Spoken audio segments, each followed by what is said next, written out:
الحمد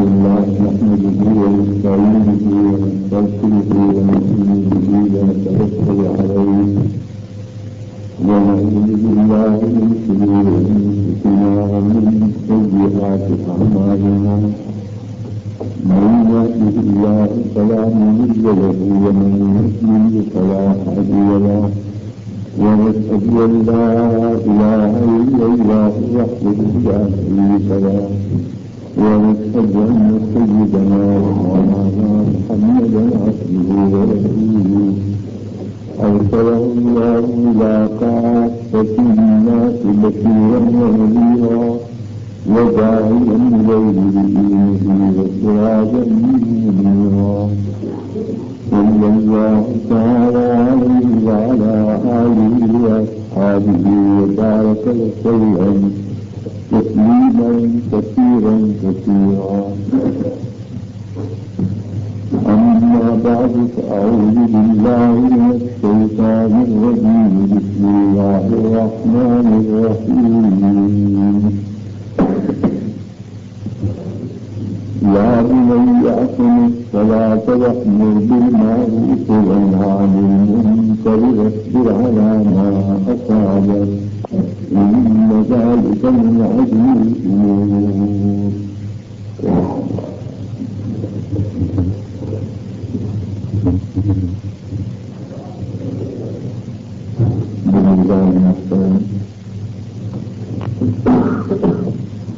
یہ قرآن کریم کی ایک آیت ہے جس وقت میں نے آپ حضرات اسلام تلاوت کی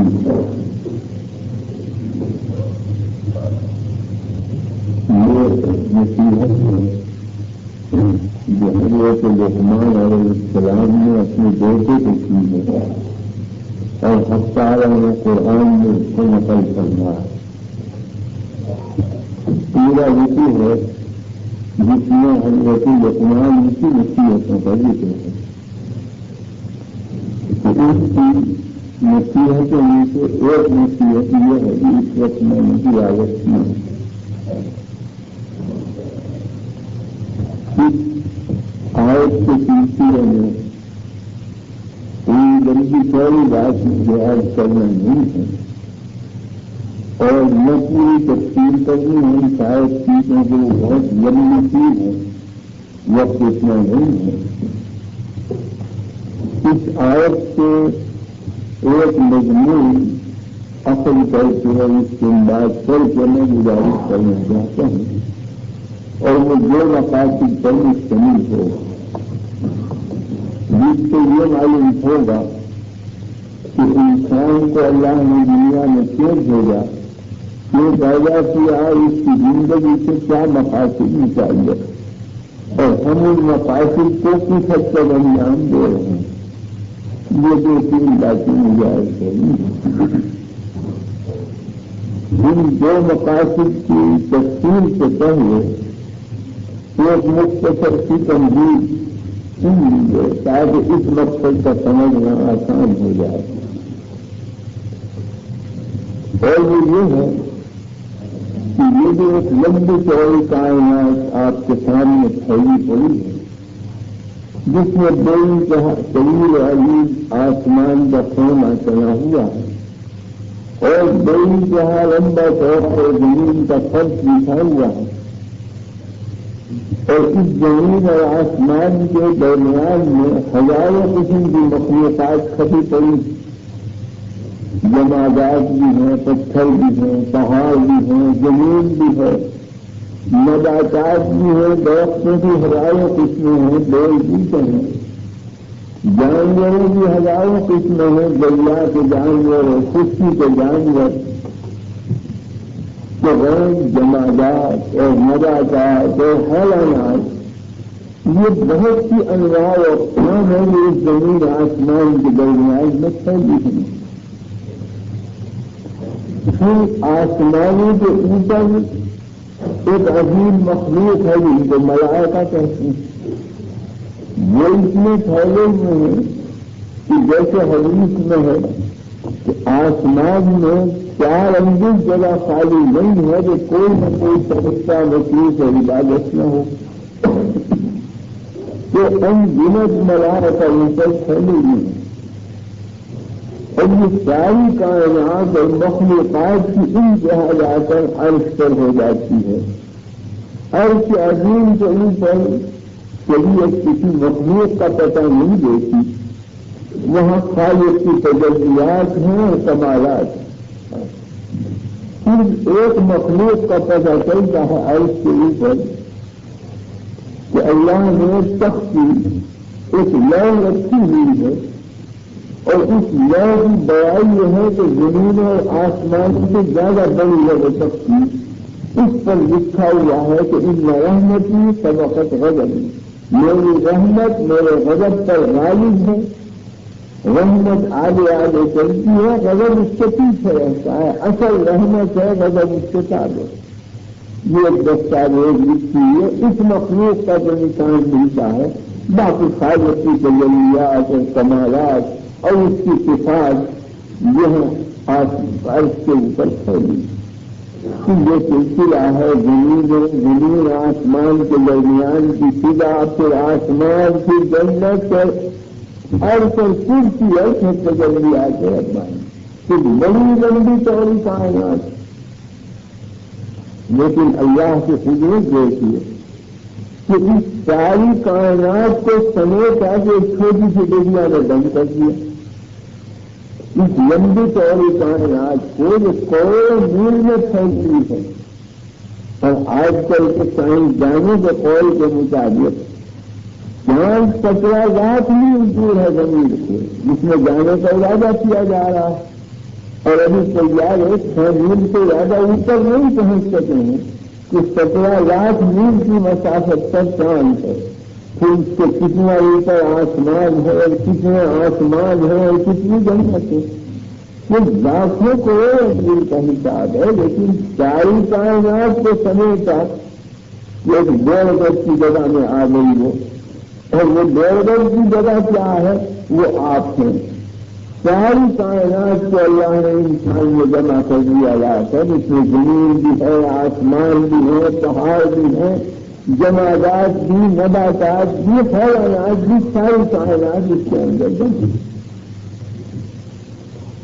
انسان کو دیکھا جائے تو زمین بھی ہے، اس میں مٹی بھی ہے، پیدا ہوا انسان کو مٹی سے، اسے کہتے ہیں مستخاب، کہ ایک مٹی خاص سے انسان پیدا کیا گیا، کہ یہ ہمارا بدن ایک چیزہ ہے زمین کا، ایک مٹی ہے، نیل میں سماج رکھا ہے، یہ نکلنے کے بعد یہ مٹی ہے، جن کو مٹی ہو جاتا ہے، تو اصل وہ مٹی، اور اس زندگی کی حالت میں بھی اس سے مٹی نکلتی رہتی ہے۔ اگر آپ روزانہ غسل نہ کریں تو جب بدن میں ہاتھ پھیریں گے تو سیاہ سیاہ بستیاں میں کی نکلتی ہیں، وہ مٹی نہیں ہے تو کیا ہے، وہ پورا تباہ نہیں ہے تو کیا ہے، بدن ہے خاک کا، خاک ہی اس کو پھیلتی، اگر خارش ہو جائے تو سارے بدن جیسے بھوسی سی دھرتی ہے، جسے مٹی ہو رہی ہے، تو آج بھی مٹی کا چیزا ہے انسان، اور مرنے کے بعد پھر مٹی دکھائی جاتی ہے، کہ یہ زمین انسان کے اندر موجود ہے، اور وہ خاصیت ہے اس زمین کی کہ جو عام زمین کی، اس میں اگر آپ غور کریں کہ اس زمین میں پہاڑوں کا سلسلہ بھی، جیسے آپ کی زمین پر یہ پہاڑ پھیلے جو ہزاروں چھوٹے تھے، یہ جو ہڈیوں کا سلسلہ انسان میں یہ پہاڑوں کی مانند ہے، کوئی بڑی ہڈی، کوئی چھوٹی، کوئی لمبی، کوئی چوڑی، جیسے پہاڑ مختلف ہوتے ہیں، اسی طرح سے ایک پہاڑی سلسلہ ہے جو اس زمین کے اندر پھیلا ہوا۔ اس زمین میں غور کریں کہ جیسے دنیا کی زمین میں درخت اور گھاس اور پھول اگتے ہیں، اس ہماری زمین میں بھی نباتات اگے ہوئے ہیں، یہ بدن کے اوپر ہوا، یہ جو حقیقت نباتات ہیں، یہ بال جو اگ رہے ہیں، کسی زمین میں تو جنگل ہوتے ہیں گھنے، کہ بہت ہی قریب قریب درخت ہیں، تو سر ایسا ہے جیسے گھنا جنگل ہے، کہ سینکڑوں درخت اس میں قریب قریب اگے ہوئے، کوئی زمین ایسی ہے کہ اس میں دور دور ہوتے ہیں درخت، جیسے عام بدن کے اوپر نہیں اور بال دور دور ہیں. کوئی حصہ زمین کا ایسا ہے کہ جس سے درخت پیدا ہی نہیں ہوتا. جیسے ہتھیلیاں ہیں اس سے کوئی جگہ نہیں اگتا، جیسے ناک ہے اس کے اوپر کوئی بال نہیں اگتا. تو اس ہماری زمین میں کوئی حصہ وہ ہے جو کثرت سے درخت اگے ہیں، کوئی حصہ وہ ہے جو کم اگے ہیں، کوئی حصہ وہ ہے جس میں ادھر کی درخت ہی نہیں نکلے. تو درخت اس ہماری زمین میں بدل دی. مٹی کا سلسلہ بھی ہے، پہاڑوں کا سلسلہ بھی ہے، اور درختوں کا سلسلہ بھی ہے، نباتات بھی، اور اس میں حیوانات بھی ہیں. کبھی کبھی زیادہ ہو جاتے ہیں حیوانات، کبھی کم ہوتے ہیں. آج کل تو بات کرو کہ تو تحقیقات یہ ہے کہ پھول میں چھوٹے چھوٹے جراثیم بولنے ہیں، چھوٹے چھوٹے حیوانات کہ جو خود بھی سے دکھلائی دیتے ہیں ویسے نہیں. اور بدن کے ہر حصے میں نئے نئے رنگ کے جانور ہیں. ان کے مجموعے ان کا خون بنا ہے، وہ مر جائے تو انسان بھی مر جائے. کہ پورے بدن میں جراثیم پھیلے ہوئے ہیں، حیوانات چھوٹے چھوٹے ہیں. جیسے آپ کی زمین میں مختلف چیزیں ہیں، کسی چیزوں میں خاص قسم کے جانور ہیں، کہیں کچھ جانور ہوتا ہے، کہیں کچھ ہوتا ہے.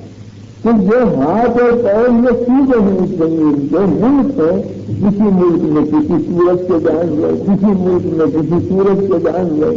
تو وہ حیوانات اور چھوٹے چھوٹے جانور مختلف شکلوں کے، ان سے امراض بھی پیدا ہوتے ہیں. ان جراثیم کو مار ڈالا جائے تو بیماری ختم ہو جاتی ہے.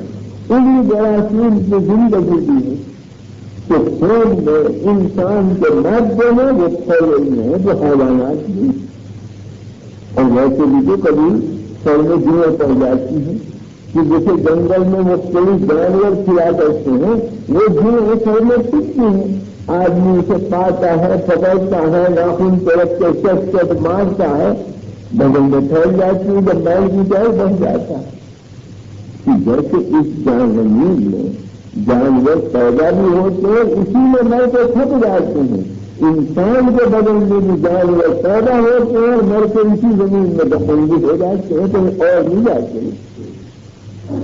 بعض دفعہ میدے میں کیڑے پیدا ہو جاتے ہیں، دانت کا علاج کرتے ہیں. وہ کیڑے ساری روزہ کھاتے رہتے ہیں، انسان کمزور ہوتا رہتا ہے، بدن کو نہیں لگتا. کیسے پیدا ہو جاتے ہیں میدے کے اندر، کہ پھل میں جوئیں پڑ جاتی ہیں، میدے میں کیچڑے پیدا ہو جاتے ہیں، زخموں کے اندر کیڑے پڑ جاتے ہیں. کہ انسان کی زمین میں مختلف حیوانات جو چل رہے ہیں کہ یہ جیسی کائنات باہر کی ہے ویسی ہماری بھی کائنات ہے کہ زمین بھی، پہاڑ بھی، نباتات بھی، حیوانات بھی، اور مختلف رنگوں کے جانور، مختلف شکلوں صورت کے جانور پیدا بھی ہوتے ہیں، مرتے بھی اسی میں. پھر جیسے آپ کی دنیا میں بارشیں ہوتی ہیں وقت آنے پر، اس بدل میں بھی بارشیں ہوتی ہیں. گرمی آتی ہے تو پسینہ نکل رہا ہے، تب گر رہا ہے جیسے بارش ہو رہی ہے. پھر جتنے قسم کے پانی زمین میں، اتنے ہی پانی انسان کے اندر. بعض جگہ پانی کے گرم چشمے نکلتے ہیں دنیا میں. ہندوستان میں منگور کے ضلع میں بہت سے کھولتے ہوئے پانی کے چشمے ہیں. لوگ اس میں غسل کرتے ہیں مگر یہ ٹھنڈا کرتے. ایسا معلوم ہوتا ہے جیسے منو آگ میں اس کو پکایا گیا ہے پانی، کھولتا ہوا پانی نکلتا ہے گرم گرم. بائیں چشمے ٹھنڈے پانی کے ہیں، بائیں میٹھے پانی کے ہیں. سمندر کے دیکھو تو کڑوا ہے پانی، بایا کھٹا پانی ہے، بائیں میں تلسی ہوتی ہے. انسان کے بدن میں بھی یہی ہے. منہ کے اندر اللہ نے میٹھا چشمہ جاری کر رکھا ہے. اگر منہ میں کہیں کڑوا پانی ہوگا تو زندگی کل ہو جاتی آدمی کہ نہایت سینے قسم کا پانی جو بدن سے چشمہ بہ رہا ہے، اسی پانی کی مدد سے غذا اندر پہنچتی ہے، اسی پانی کی مدد سے ہضم بھی ہوتی ہے. تو میٹھا چشمہ زبان میں جاری کرتی. آنکھوں سے جو آنسو ٹپکتے ہیں وہ نمکین پانی ہے. کبھی آنسو زبان سے گرا ہوگا تو نمک کا سمجھ آتا ہے. تو نمکین چشمہ جاری کر دیا آنکھوں کو. کتے میں دیکھو تو کڑوا پانی بھرا ہوا ہے، اس میں کڑوا کتنا جائے گی. لوگوں کے اندر دیکھو تو کھٹا پانی بھرا ہوا ہے، جس سے بڑا حلم ہوتی ہے تو پھر کی وجہ کا پانی نکل رہا ہے. کہیں پاک پانی کہیں ناپاک. مسالے میں دیکھو تو ناپاک پانی بھرا ہوا ہے جسے پیشاب کہتے ہیں. پنجی میں دیکھو تو پاک پانی بھرا ہوا. یہ نکلے تو نہیں ٹوٹ کیونکہ کئی چھوٹے آدمی اور وہاں سے کچرانی پر آئی بھی ٹوٹ جاتی. ناپاک پانی بدن میں، گرم پانی بدن میں، ٹھنڈا پانی بدن. برسات جس میں سب پسینہ ٹپک رہا ہے کہ برسات بھی آتی ہے، پانی کے قسمیں بھی بہ رہے ہیں، ٹھنڈا بھی پانی، گرم بھی پانی، میٹھا پانی، نمکین پانی. کہ جو اس کائنات میں وہ انسان کے اندر ساری کائنات یہاں بھی جاری. یہاں اگر ہوائیں چلتی ہیں تو انسان میں بھی ہوائیں چلتی ہیں. یہاں پروا اور پٹوا ہے، ایک ٹھنڈی اور ایک گرم. تو آپ جب سانس باہر کو لیتے ہیں اندر کی طرف ٹھنڈا ہے، اندر سے باہر نکلتا ہے سانس تو گرم ہوا نکلتی. جیسے دنیا میں بعض اوقات ہوا بند ہو جاتی ہے تو آدمی دوڑا پھرتا ہے کہ بھائی پنکھا چلاؤ، پنکھا جلو. کبھی ایک گھبرا گئی، ہوا بند ہو گئی. کبھی انسان کے بدن میں بھی گھوٹ ہو جاتا ہے، ہوا پھنس جاتی ہے میدے میں، پیٹ میں. کہ ڈاکٹروں کو دوڑے پھرنے ساتھ ہوا کو نکال دے کسی کو پیٹ کا درد نکم ہوتا تو اندر بھی گھٹن ہوتی ہے، ہوائیں بند ہو جاتی ہیں. چلتی بھی ہیں ہوائیں، ٹھنڈی ہوا الگ، گرم ہوا، پروا الگ، ہوا پٹوا ہوا الگ، اور گھٹی ہوئی ہوا الگ، اور چلتی ہوئی ہوا الگ. تو پانی بھی ہے انسان کے بدن میں، ہوا بھی ہے انسان کے بدن میں. اور چلنے کا ڈھنگ بھی وہی ہے جو باہر کی زمین میں چلتی. آگ بھی ہے انسان کے بدن میں. کبھی آپ نے بدن پہ ہاتھ رکھیں گے تو گرمی محسوس ہوتی ہے. اگر آگ اندر بھری ہوئی تو یہ گرمی کا ہوتی ہے. اور اگر آدمی جوڑ ہاتھوں کو بڑھے تو چنگاریوں سے نکلنے لگتی ہیں ہاتھ. اور اگر آپ دوڑ رہے نیل بھر تو یہ معلوم ہوتا ہے کہ سارے بدن میں آگ بھر گئی. تو اگر اندر حرارت نہیں ہے تو کیا چیز ابلتی ہے اندر؟ جیسے پانی کے اندر سے جاری ہے، آگ بھی اندر سے جاری ہے، ہوا بھی اندر سے جاری، مٹی بھی موجود، پہاڑ بھی موجود، جانور بھی موجود. تو جو باہر کی زمین میں ہو رہا ہے وہ اندر کی زمین میں بھی ہو رہا ہے. جو ہوائیں وہاں ہے وہ اندر کی ہے، جو گرمیاں باہر ہے وہ اندر کی ہے، جو ٹھنڈک باہر ہے وہ اندر کی ہے. تو غرض یہ آپ کا بدن یہ نمونہ ہے اس پوری کائنات کا. پھر جیسے اس میں آسمان ہے اور نیچے زمین ہے، آپ کے اندر بھی یہ سر آسمان کی مانند ہے اور یہ نچلے پیر زمین کی مانند ہے. اور جیسے آسمان میں چاند سورج ہے جن کی روشنی سے آپ دیکھتے ہیں کائنات کو، کہ انسان کی پیشانی پر دو آنکھیں چاند اور سورج کی طرح سے ہیں کہ ان میں روشنی نہ ہو تو کائنات نظر نہیں آتی. کہ چاند بھی ہے، سورج بھی ہے، روشنی بھی ہو رہی ہے. حکومت کا ایک نظام جو قائم ہے. ہاتھ اور پیر یہ خادم ہے قلب کے. قلب کا ذرا اشارہ ہوا ہاتھ بھی چلنے لگتا ہے، پیر بھی چلنے لگتے ہیں. تو پوری کائنات منظم کائنات جیسی باہر روشنی سے آپ دیکھتے ہیں کائنات کو کہ انسان کی پیشانی پر دو آنکھیں چاند اور سورج کی طرح سے ہیں کہ ان میں روشنی نہ ہو تو کائنات نظر نہیں آتی. کہ چاند بھی ہے، سورج بھی ہے، روشنی بھی ہو رہی ہے. حکومت کا ایک نظام جو قائم ہے. ہاتھ اور پیر یہ خادم ہے قلب کے. قلب کا ذرا اشارہ ہوا ہاتھ بھی چلنے لگتا ہے، پیر بھی چلنے لگتے ہیں. تو پوری کائنات منظم کائنات جیسی باہر ہے ویسی اندر کی. قلب ہاتھوں میں بادشاہ ہے، ہاتھ پیر اس کے حکام.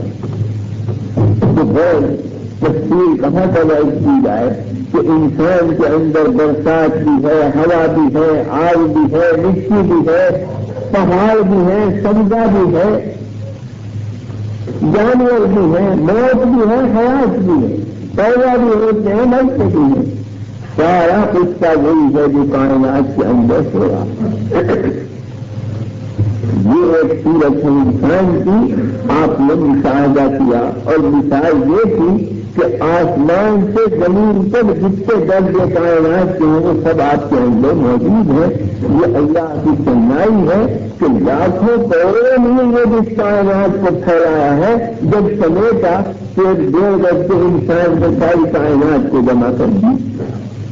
اسی واسطے علماء لکھتے ہیں کہ انسان حقیقت جامعہ ہے، یعنی اتنی جامع حقیقت ہے کہ سارے کمالات اس کے اندر جمع ہیں، جو پوری کائنات میں پھیلے ہوئے ہیں وہ اس کے اندر جمع کر دیے گئے ہیں۔ یہ حقیقت جامعہ ہے۔ پھر یہی نہیں ہے کہ اس میں فقط کائنات ہی کے نمونے ہیں، غور کیا جائے تو خالق کائنات کے کمالات کے نمونے بھی انسانی میں جمع ہیں۔ اس میں ایسے ایسے نمونے جمع ہیں کہ ہم اگر ان کو سامنے رکھیں تو ان نمونوں سے خدا کی ذات اور صفات اور کمالات سب آیا ہو جائے ہمارے سامنے۔ ہمیں کہیں باہر جانے کی ضرورت ہی، اپنے اندر غور کریں تو خدائی کمالات بھی ہمارے اندر سے ابھریں۔ آپ غور کیجیے کہ آپ کا بدن یہ ساری کائنات کی چیز سے سمجھی ہوئی، یہی سے تو سمجھی ہوئی ہے۔ اگر وہ نہ ہو نکل جائے تو ساری کائنات بکھر جائے۔ مٹی بکھر کر مٹی میں جا ملے گی، پانی بکھر کر پانی میں جا ملے گا، آگ میں جا ملے گی، ہوا میں مل جائے گی، ساری کائنات بکھر کر روزہ ہو جائے گی۔ یہ جو اس کو سنبھال رکھا ہے یہ حضور نے سنبھال رکھا ہے کہ یہ ایک مدبر عالم ہے جس نے قیومیت کر رکھی ہے، سنبھال رکھا ہے ساری کائنات۔ ہم اس کو سامنے رکھ کر ایک دلیل پکڑ سکتے ہیں کہ جب ہماری کائنات بدن کے لیے ایک قیوم کی ضرورت ہے کہ جو سنبھال رہا ہے کائنات کو، تو اسی طرح اس پوری کائنات کا بھی ایک مدبر عالم ہے جس نے ساری کائنات کو سنبھال رکھا۔ تو خدا کے وجود پر ہمیں دلیل اپنے اندر سے مل جاتی۔ آپ غور کیجیے کہ بدن آپ کا سرخی مائل ہے، چہرے پر سرخی جھلک رہی ہے، بالوں میں سیاہی جھلک رہی ہے، تو بدن سے کہیں سفیدی، کہیں سرخی، کہیں سیاہی، مختلف رنگ ہیں آپ کی کائنات میں، لیکن یہ سارے رنگ قائم ہے روح کی بدولت۔ اور روح کا کیا رنگ ہے؟ روح کا کوئی رنگ نہیں، نہ وہ کالی، نہ وہ گوری، نہ وہ لال، نہ وہ سفید، ہر رنگ سے بری ہو پالا، تو سارے رنگ اس کے دم سے قائم اور وہ خود رنگوں سے بری ہو پالا۔ اسی طرح ہم کہیں گے کہ اس کائنات میں ہزاروں رنگ ہیں، کالے، گولے، زرد، سفید، درخت سبز ہیں اور پھول سرخ ہیں اور انسان مختلف رنگوں کے، ان سارے رنگوں کو سنبھال رکھا ہے رسول اعظم نے، جس کو ذات خداوندی کہتے ہیں، اور وہ خود ہر رنگ سے بری نہ کالت ہے، نہ سفیدی، نہ سرخی، نہ سیاہی، کہ ہر رنگ کو اس نے جلوہ دے رکھا ہے، خود رنگ سے بری ہمارا، جیسے روح نے آپ کے بدن سے ہر رنگ کو سنبھال رکھا ہے اور خود بھی ہر رنگ سے بری بالا ہے، وہ اس میں کوئی بھی رنگ نہیں، وہ بالا چڑھا ہے رنگ۔ تو آپ اپنے اندر اگر غور کریں تو خدا کے وجود کی زمین اپنے اندر سے ملتی ہے، ہمیں کہیں باہر جانے کی ضرورت نہیں پڑتی۔ اچھا آپ غور کریں کہ آپ کے کچھ بدن کے اندر کسی کو جانے کا موقع دیا جائے اور کوئی ہمارے اندر دوسرے رگ میں وہ سیر کرے جاتے اور آپ مجھ سے پوچھیں کہ کوئی روح کہاں تو بیٹھی ہوئی ہے، ناخن میں ہے یا دماغ میں ہے یا دل میں بیٹھی یا ہاتھ میں آتا ہے، وہ روح کہے گا کہ مجھے تو ہر ذرے روح کا جلوہ نظر آتا ہے، بالوں میں بھی روح کا اثر، ناخن میں بھی روح کا اثر، ہاتھ میں بھی، میں اشارہ نہیں کر سکتا کہ وہ بیٹھی ہوئی ہے، سارے بدن میں اس کا جلوہ پھیلا ہوا ہے۔ تو جب روح ایک مخلوق کا یہ عالم ہے کہ بدن کے ذرے ذرے میں اس کا جلوہ پھیلا ہوا ہے، کہ اگر اس پوری کائنات میں روح اعظم اور جلوہ خداوندی پھیلا ہوا ہو ہر جگہ اور اشارہ نہ کر سکیں کہ وہ وہاں ہے یا یہاں ہے، تو اس میں کون سی تعجب کی بات ہے کہ حق اللہ کی شان ہے، دیکھی اور دیکھیں، کسی سمت میں نہیں، کسی جہت میں نہیں، انگلی سے اشارہ نہیں کر سکتے کہ وہاں ہے یہاں ہے، کہ جب اس کی بنائی مخلوق ایک ایسی دیکھی اور بے چلی ہے تو خالق کی ذات کیسی دیکھی اور بے چلی ہوگی؟ وہاں نہیں کہہ سکتے کہ وہ کسی جہت میں کسی سمت میں مقید ہے. یہ مخلوق کا کام ہے، خالق کا کام نہیں. وہ لامحدود ذات مگر نہیں نہ اس نے اپنا روح کو بنا دیا. ہاں یہ ضرور ہے کہ آپ یہ تو بدن کے اندر روپ سے کہیں گے کہ میں یہ نہیں کہہ سکتا کہ یہاں بیٹھی ہوئی ہر جگہ موجود، مگر بدن کے بعض حصوں سے اسے خاص تعلق ہے، بعض حصوں سے اتنا تعلق نہیں. جگہ تو ہر جگہ ہے مگر تعلقات الگ الگ ہے. روح کے جو تعلق قلب سے ہیں وہ دماغ سے نہیں، جو دماغ سے ہے وہ پیٹ سے نہیں، جو پیٹ سے ہے وہ ہاتھ سے نہیں، جو ہاتھ سے ہے وہ ناخنوں سے نہیں. یہ وجہ ہے کہ قلب میں اگر خون بھی چڑھا دی جائے تو آدمی مرنے کے قریب ہو جاتا ہے. روح دور میں رکھتی ہے کہ اب ملک ہے. دماغ کو اگر توڑ دیا جائے روح باقی نہیں رہے گی. ہاتھ پیر کو کاٹ دے روح باقی رہے گی، نہ کچھ ہو جائے گا. ناخن کو توڑ دے وہ تکلیف بھی نہیں ہوگی، بال کاٹ دے تو کوئی اذیت نہیں ہوگی. معلوم ہوتا ہے کہ روح کا قلب سے گہرا تعلق ہے، دماغ سے اس سے کم تعلق ہے، پیٹ سے اس سے کم ہے، ہاتھ پیر میں اس سے کم ہے. ناخن اور بالوں میں بہت زیادہ ضعیف تعلق ہے ہر جگہ، مگر تعلق میں فرق ہے، مراکز. اسی طرح اس کائنات میں اللہ کا جلوہ ہر جگہ موجود، مگر جو تعلق بیت اللہ سے ہے وہ آپ کی مسجدوں سے نہیں، جو آپ کی مسجدوں سے ہے وہ آپ کے گھرانوں سے نہیں ہے، جو آپ کے گھرانوں سے ہے وہ پڑے جنگلوں سے نہیں. تو ہے ہر جگہ جلوہ مگر تعلقات الگ الگ ہیں. یہ وجہ ہے کہ اگر بیت اللہ کے بارے میں کوئی گستاخی کا کلمہ بھی کہہ دے تو پورے عالم میں شور مچ جاتا ہے جیسے عالم تباہ ہونے کے قریب آ گیا. مسجد پہ اگر کوئی حملہ کر دے تو اس مقام کے مسلمانوں میں بے چینی پھیل جاتی ہے پورے شہر میں. اور آپ کے گھر پہ حملہ کر دے تو آپ کا گھر خاندان والے تو پریشان ہو گئے لیکن یہی کہ سارا شہر بے چین ہو جائے. تو معلوم ہوتا ہے کہ بیت اللہ سے جو تعلق ہے اللہ کو وہ اتنا بڑا ہے کہ پوری کائنات پر پھیلا ہوا ہے، سارے انسان بے چین ہو جائیں گے. مسجد سے وہ تعلق نہیں، گھر سے وہ تعلق نہیں جو مسجد سے ہے، ہمارے گھر سے وہ تعلق نہیں جو اللہ کے گھر سے ہے، اور اس تازہ چلی ہوئی جنگلوں کی زمینوں سے وہ تعلق نہیں کہ جو ہمارے گھر سے درجہ بدل مگر جل رہا ہر جگہ موجود. تو اللہ کے ذریعے اس کی تجلیات کا ہر جگہ موجود ہونا اور اس کے تعلقات میں فرق مراتب ہونا یہ آپ کو اپنے اندر سے مل جاتی ہے، زمین کہیں باہر جانے کی ضرورت نہیں. اچھا آپ غور کریں کہ آپ روح سے زندہ ہیں، روح آپ کے بدن میں ہے کہ ایک روح سے زندہ ہے، دو روحیں کام کر رہے ہیں، یہ 3-4 روحیں ہیں آپ کے اندر. ظاہر بات ہے کہ ایک ہی روح ہے. اگر دو روح ہو جائے تو بدن پھٹ کے خراب ہو جائے. ایک روح چاہے گی کہ میں تو بھوک لگانا چاہتی ہوں، بدن تو دوسری کہے گی کہ ہر چیز میں تو چاہتی ہوں صافہ کروں. ایک روح کہے گی کہ سردی لگنی چاہیے، دوسری کہے گی گرمی لگنی چاہیے. تو روح ہے تو لڑائی سے فرصت نہیں ہوگی، بدن کی تربیت کون کرے گا؟ بدن تو خراب سکتا ہے، وہ تباہ ہو جائے گا. ایک ہی روح کام کر سکتی ہے، جو روح ہو تو بدن کا کارخانہ گرم ہو جائے. یہ صورت اس کائنات کی ہے کہ لو کان فیہما آلہۃ الا اللہ لفسدتا. اگر اس کائنات میں دو خدا ہوں تو کائنات تباہ ہو کر برباد ہو جائے. چل نہیں سکتی ہے. خدا کہے گا میں بیٹھ کے بیٹا دینا چاہتا ہوں، دوسرا خدا کہے گا کہ میں اسے باندھ رکھنا چاہتا ہوں، مجھے ایک بیٹا نہیں دے. ایک خدا کہے گا میں سوا قوم کو عزت دینا چاہتا ہوں، دوسرا کہے گا میں اسے غلام بنانا چاہتا ہوں. تو دونوں خداؤں کو لڑائی سے فرصت نہیں ہوگی، کائنات کون چلائے گا، کہاں سے چلے گی؟ تو فرماتے ہیں کہ اگر آسمان اور زمینوں میں دو خدا ہو یا چند ہو معبود تو لفسدتا، زمین آسمان پھٹ کر فاسد ہو جائیں، کوئی چلانے والا نہ ہو تو ہر خدا اپنی طرف کھینچے گا.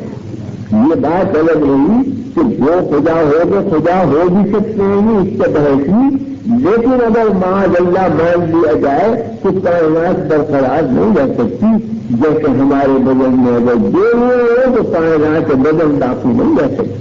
اسے ایسا ہوگا کہ جیسے ایک میدان میں دو تلواری ڈال دو، ایک جوتے میں دونوں پیر ڈالنے لگے، ایک شیروانی میں دو آدمی گھس جائے تو ایک شیروانی پھٹے گی نہیں تو اور کیا ہوگا؟ لیکن ایک بدن کی ہے تو ایک ہی بدن کھپے گا اس میں۔ تو ایک کائنات یا 50 کائنات یا مخلوقات ایک ہی خالق سے چلتی ہے۔ 10 خالق ہوں گے تو انہیں باہم لڑائی سے فرصت نہیں ہوگی، کائنات برباد ہو جائے گی۔ اور اگر یہ مان لیا جائے تو دونوں سلے کر لیں آپس میں تو معلوم ہوا کہ ایک دوسرے کو بن گیا کہ جو بغیر ہو وہ خدا کیسے ہوں گے؟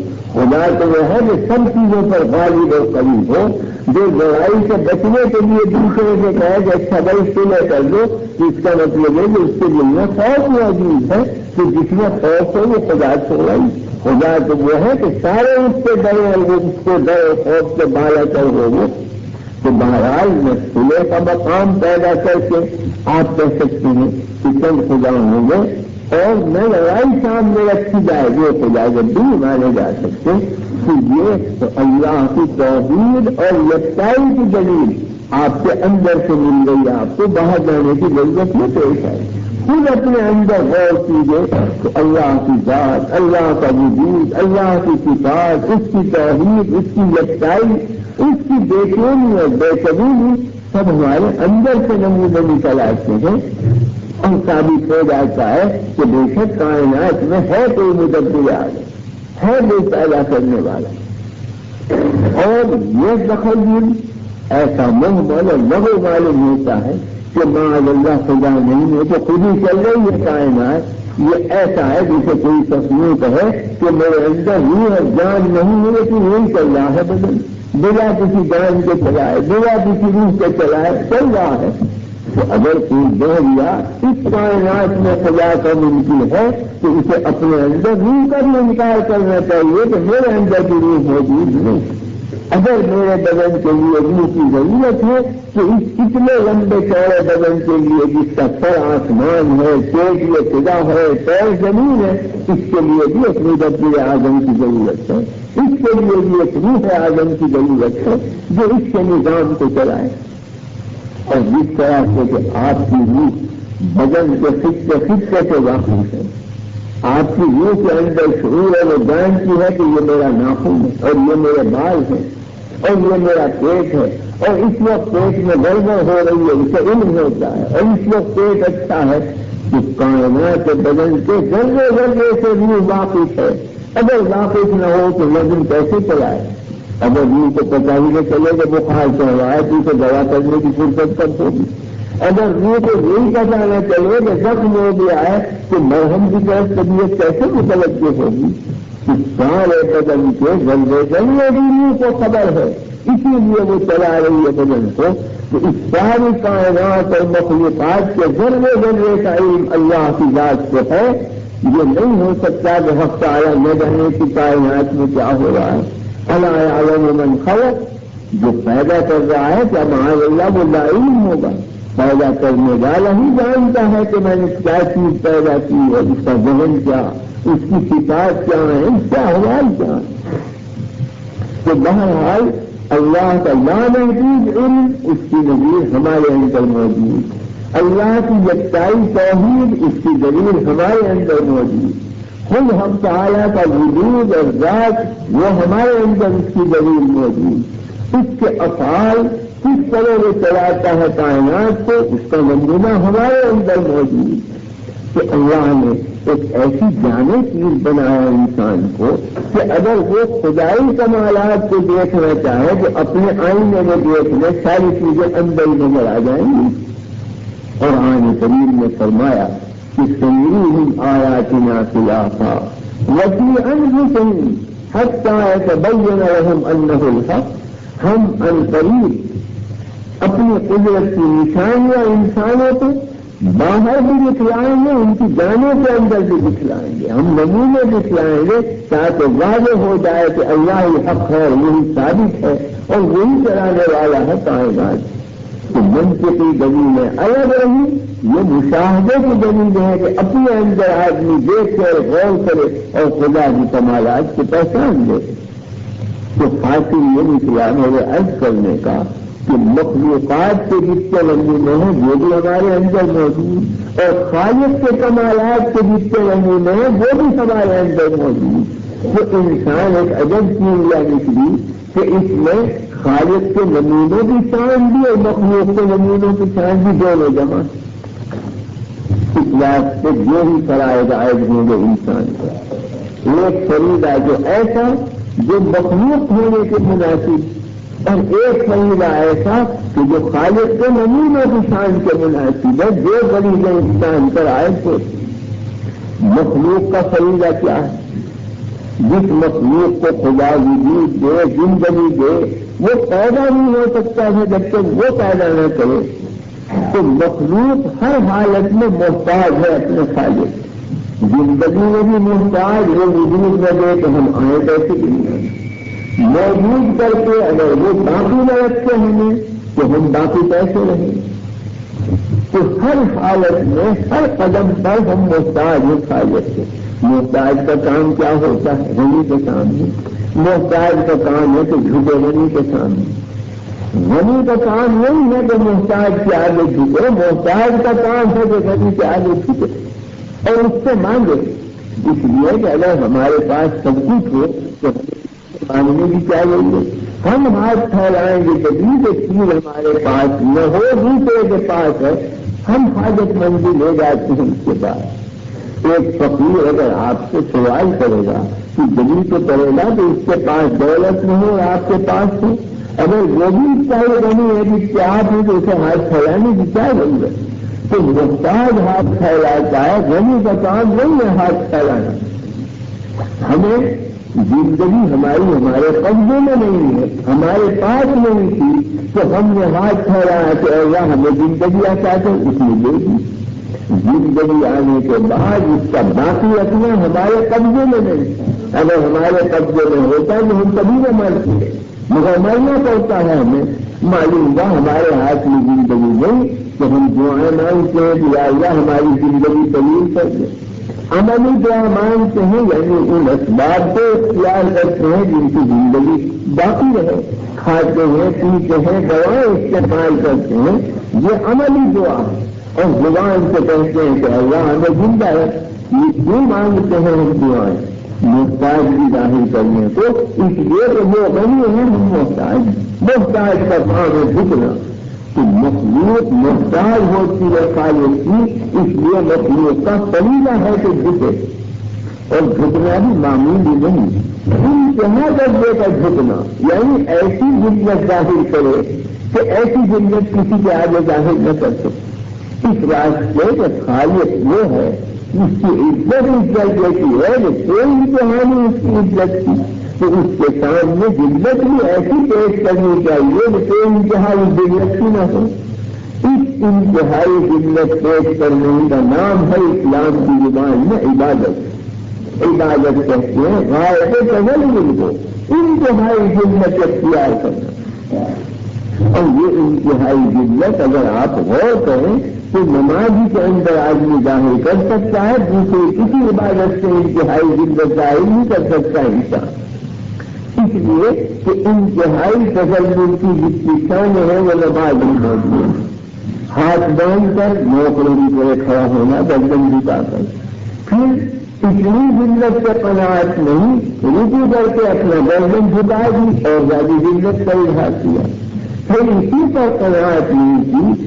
سب سے زیادہ عزت کسی کے انسان میں جہاں پر پیشانی ہے اسے سجدے میں جا کے زمین پر رگڑتا ہے کہ اللہ تیری عزت کے سامنے میں انتہائی اپنی عزت پیش کرتا ہوں کہ جہاں پر پیشانی رگڑتا ہوں۔ پھر اسی پر بس نہیں کرتا، اپنی میں بھیک مانگتا ہے کہ اللہ مجھے نیکی بھی دے، مجھے رزق بھی دے، مجھے یہ بھی دے، مجھے وہ بھی دے، اور بھیک مانگنے سے زیادہ عزت کسی چیز میں نہیں ہوتی۔ تو سجدے کے بعد اخیر میں نماز میں دعائیں مانگی جاتی ہے، وہ انتہائی ذلت کی نشانی۔ تو مقصود یہ نکلا کہ مخلوق جھکے اپنے خالق کے آگے انتہائی ذلت کے ساتھ، اور وہ نماز کے اندر ہوتی ہے تو نماز کا فریضہ عائد ہوا جس سے عبادت ادا کر سکتا ہے آدمی۔ نماز کے سوا حقیقتاً عبادت کی کوئی چیز نہیں ہے کہ جس سے عبادت کر سکتی۔ اس اس لیے کہ عبادت کے معنی انتہائی عزت پیش کر دیتے ہیں. یہ نماز ہی میں ہے اور کسی عبادت میں یہ شان نہیں. مثلا آپ زکات دیں, صدقہ دیں, یہ حقیقی طور پر عبادت نہیں, اس لیے کہ اس میں عزت کا اظہار تھوڑا ہی ہوتا ہے. تو اللہ کے ساتھ مشابہت پیدا کرنی ہے کہ جیسے اللہ دیتا ہے مخلوق کو آپ بھی دیتے ہیں غریب, تو دینا اور احترام کرنا تو عزت کی بات تھوڑا ہی, یہ انتہائی عزت کی بات. یہ تو خدائی کام کہ اپنی ذات سے زکات و صدقہ دینا عبادت نہیں. عبادت کیوں بن گیا؟ کیونکہ اللہ نے حکم دیا کہ ایسا کرو, قانون حکم کی وجہ سے اسے عبادت کی شان پیدا ہو گئی, ورنہ اپنی ذات سے عبادت نہیں کی سکتا. اسی طرح سے آپ روزہ رکھیں تو روزہ اپنی ذات سے عبادت نہیں. اس لیے کہ روزے کے معنی ہے کہ کھانے سے بھی آپ بے نیاز, پینے سے بھی بے نیاز, نیند سے بھی بے نیاز, سب سے مستغنی. یہ شان جو اللہ کی ہے کہ کھانے سے بھی بڑی, پینے سے بھی بڑی, نیند سے بھی بڑی. تو اللہ سے مشابہت پیدا کرنا ان کی عزت کی بات ہو تو ہوگا, اس میں عزت نہیں ہے تو عین عزت کی بات. پھر بھی جو روزہ عبادت بنا وہ اس لیے کہ حکم روزہ رکھو, قانون حکم کی وجہ سے یہ بن گئی عبادت, ورنہ اپنی ذات سے عبادت نہیں. ہم سچ بولنے سے عبادت کرتے ہیں تو سچ بولنا اپنی ذات سے عبادت نہیں, کیونکہ عبادت کے معنی ذلیل بن جاتے ہیں. تو سچ بول کے آدمی ذلیل تھوڑا ہی بنتا ہے. سچ بولنا تو اللہ کا کام ہے. ومن اصدق من اللہ قیلا, اللہ سے زیادہ کس قول سچا. ومن اصدق من اللہ حدیثا, اللہ سے زیادہ کس کی بات سچی کہ جو سچ بولے وہ عزت کا کام تھوڑا ہی کر رہا ہے, اسی انتہائی عزت کے مقام پر.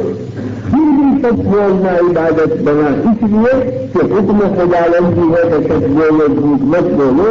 تعمیر حکم کی وجہ سے شان پیدا ہو گئی عبادت کی. کیونکہ ان میں سے اپنی ذات سے کوئی چیز عبادت نہیں, یہ بن گئی ہے عبادت نیت کی وجہ سے, مقاصد کی وجہ سے. لیکن نماز میں جس کے افعال ہے وہ اپنی ذات سے عزت کا اظہار ہے. کھڑے ہونا یہ بھی عزت کا اظہار, جھک جانا یہ بھی عزت کا اظہار, سجدہ کرنا یہ بھی عزت کا اظہار, دعائیں مانگنا, بھیک مانگنا یہ بھی عزت کا اظہار. تو حقیقی طور پر اپنی ذات سے جو چیز عبادت ہے وہ صرف نماز ہے. روزہ, زکات یہ اپنی ذات سے عبادت نہیں ہے, یہ بن جاتی ہیں عبادتیں تعمیر حکم کی وجہ سے. لیکن نماز جس رنگ میں بھی آپ ادا کریں گے دنیا سمجھے گی کہ اپنی زندگی کا اظہار کر رہے ہیں. تو حقیقی معنی میں عبادت اگر ہے تو نماز. اور یہ وجہ ہے کہ نماز اللہ نے کائنات کے ایک ایک ذمے پر فرض کی ہے, فقط انسانی سے. قرآن کریم نے فرمایا دیا کہ کل قد علم صلاتہ و تسبیحہ, ہر چیز نے اپنی نماز بھی پہچان لی اور اپنی تصویر بھی پہچان لی. تو معلوم ہوتا ہے کہ درخت بھی نماز پڑھتے ہیں, پہاڑ بھی نماز پڑھتے ہیں, جانوروں پر بھی نماز واجب ہے, انسان پر بھی واجب. فرق اتنا ہے کہ انسان کو خطاب کیا گیا ہے کیونکہ اس میں عقل یہ سمجھتا ہے, جانوروں کو خطاب نہیں کیا گیا, مگر بنایا ہے کہ کوئی ایک فرق جو ہے وہ بن کر نماز پڑھ رہے ہیں اپنے اپنے رنگ.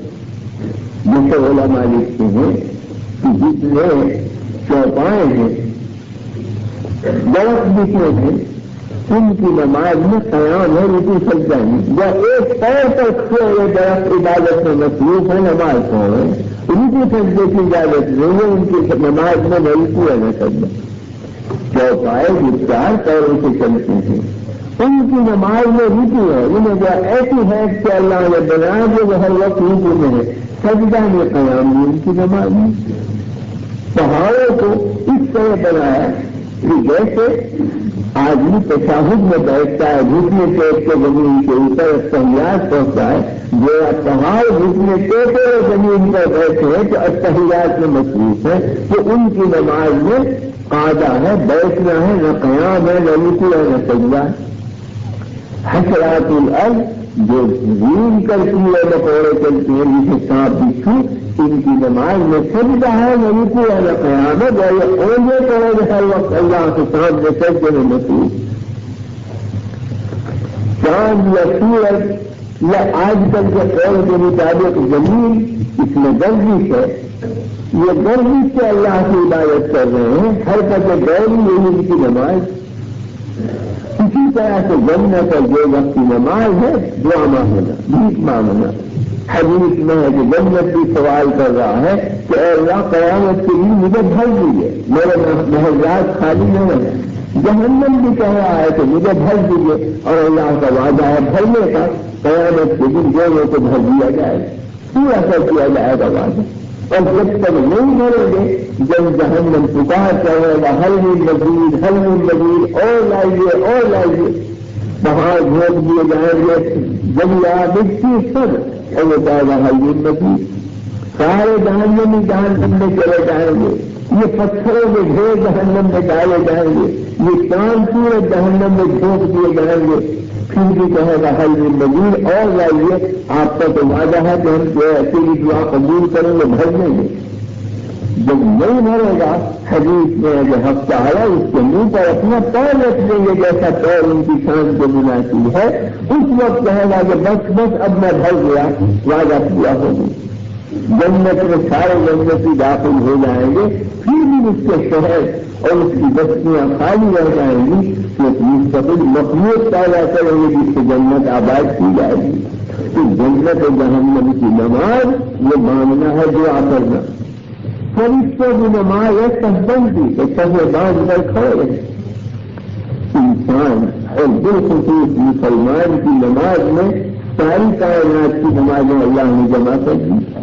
دوستوں کا قیام بھی ہے ہماری نماز میں، چوپاوں کا رکوع بھی ہے ہماری نماز میں، حسرات الارض کا سجدہ بھی ہے ہماری نماز میں، جنت اور جہنم کی دعا بھی ہے ہماری نماز میں، پہاڑوں کا تشہد بھی ہے ہماری نماز میں، فرشتوں کی تقبندی بھی ہے ہماری نماز میں، اور چاند اور سورج اور زمین کی گردش بھی ہے ہماری نماز میں، چکر کی حرکت بھی ہے۔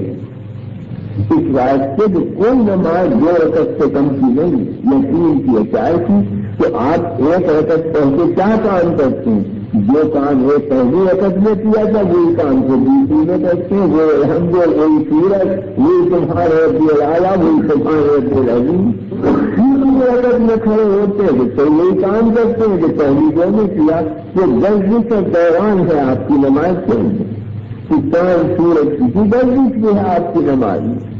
تو جیسے انسان کو اللہ نے جامع حقیقت بنایا تھا، عبادت کی جامع دی کہ ساری کائنات کی نمازیں جمع ہو گئی آپ کی نمازوں میں، اور اس کے دین کا کمال بھی واضح ہوتا ہے کہ پچھلے ادیان میں اتنی نمازیں، کسی قوم کو فقط سجدے کی نماز دی گئی، کسی کو فقط قیام کی ہاتھ جوڑنے کی نماز دی گئی، کسی قیام کو قوم کو فقط رکوع کی نماز دی گئی، کہ وہ میز پر کرسی پر بیٹھ کر جب کوئی خاص آیت آئے تو سب جھکا دیا کرے، یہی نماز ان کی ہے۔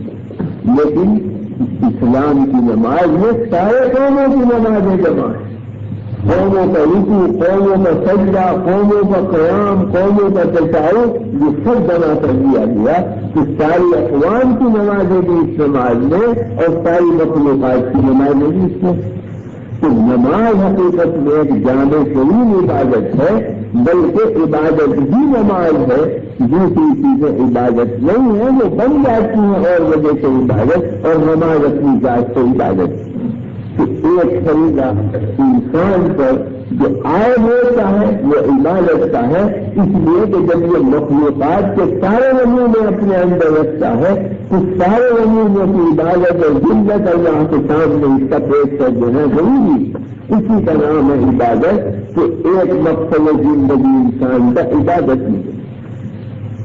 اب یہی انسان خالق کے کمالات کے نمونے بھی تو رکھتا تھا جسے مخلوق کے نمونے، کہ خالق کی ذات بابرکات اور اس کے وجود کا نمونہ بھی اس میں ہے، اس کی یکتائی توحید کا نمونہ بھی ہے جو ایک ہے، اس کی تدبیر اور قیومیت کا نمونہ بھی ہے جو تدبیر بدن کرتی ہے، اس کی بےچینی اور بے قبولی کا نمونہ بھی یہ ہے کہ جیسے وہ رنگ اور جسم سے پاک ہے، نیلی رنگ سے پاک ہے، جیسے اس کے تعلقات مختلف ہیں مگر جلوہ ساری کائنات میں ہے، کبھی نہیں امینہ کہ ساری کائنات میں جلوہ موجود، بغیر میں تعلقات مختلف ہیں.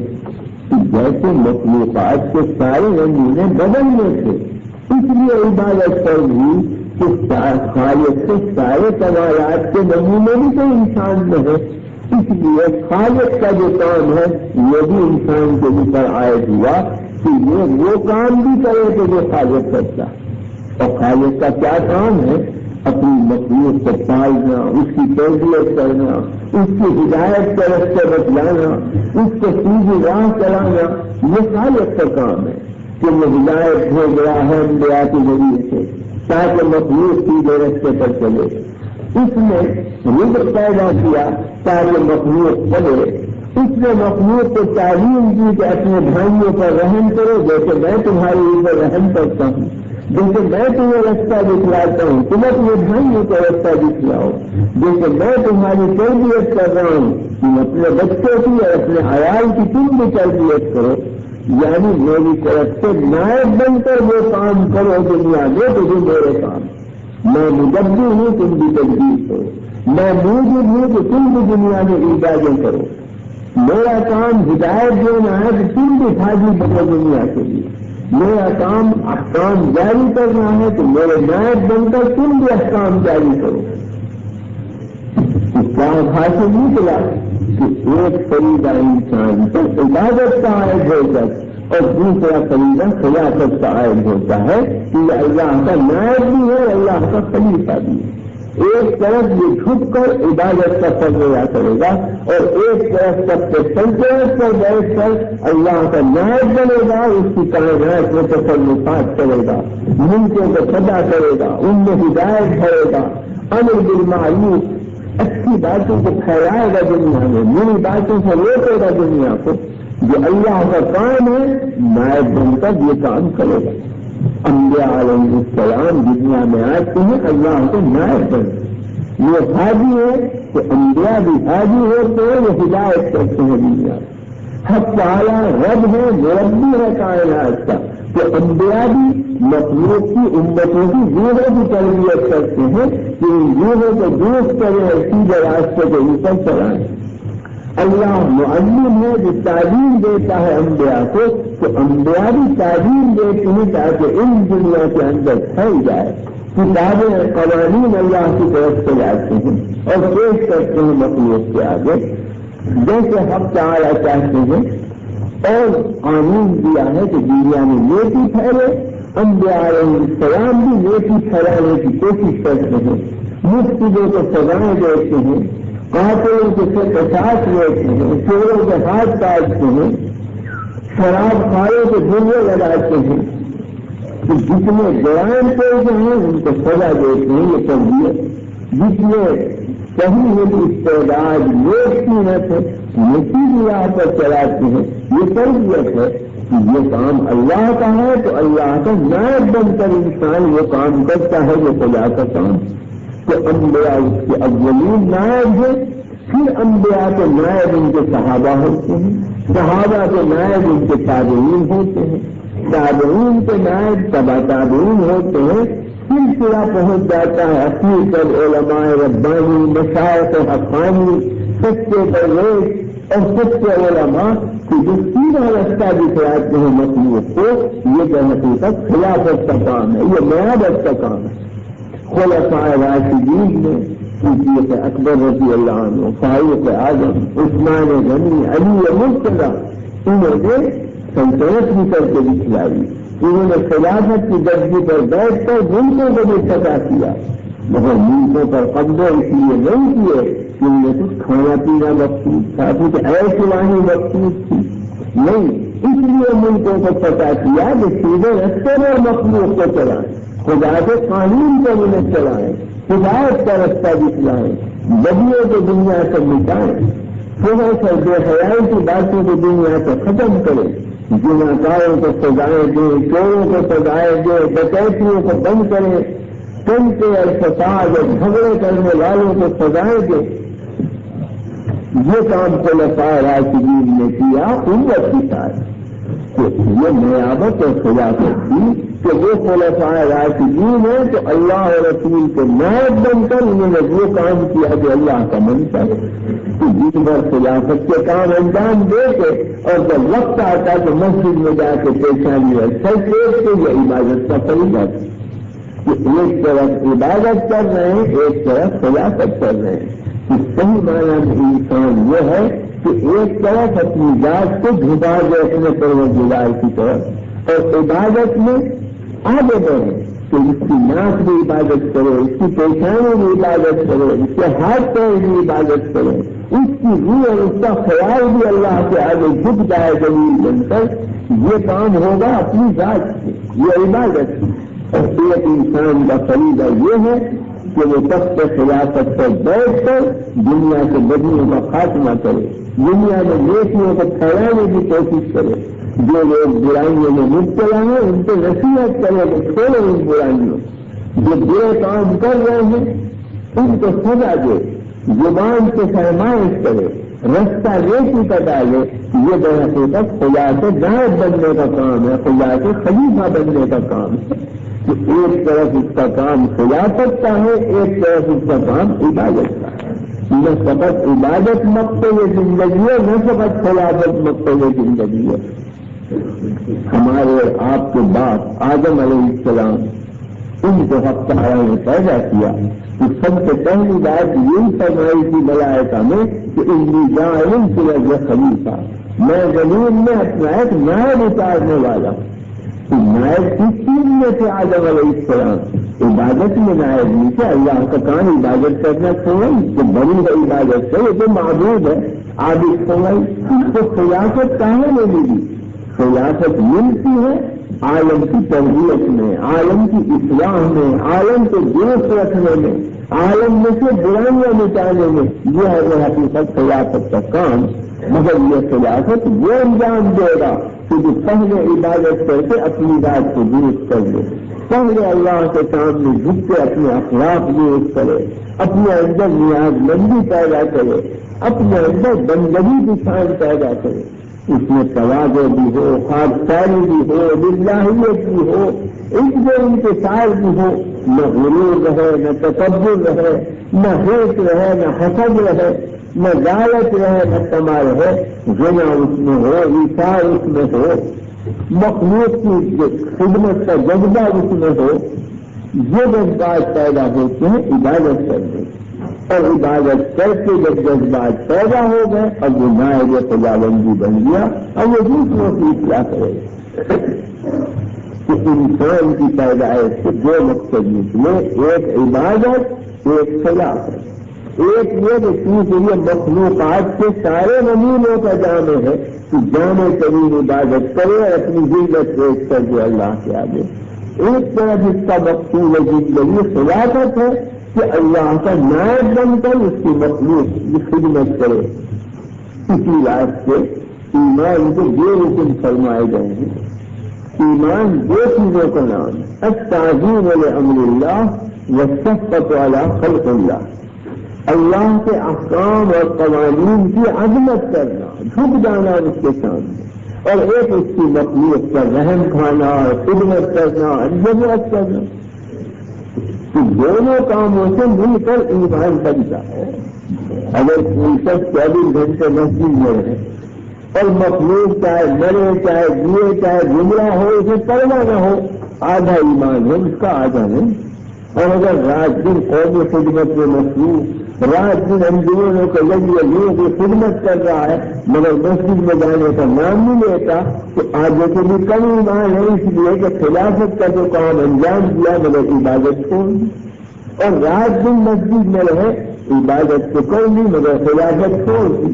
کہ انسان مکمل جب ہوگا کہ ایک طرف عابد جاہد ہو اور ایک طرف نائب اور خلیفہ خداوندی ہو، ایک طرف وہ کام کرے تو مخلوق کے کرنے کا اور وہ ہے عبادت، اور ایک طرف وہ کام کرے جو خالق کے کرنے کا اور وہ ہے تربیت اور اصلاح خلق اللہ کی۔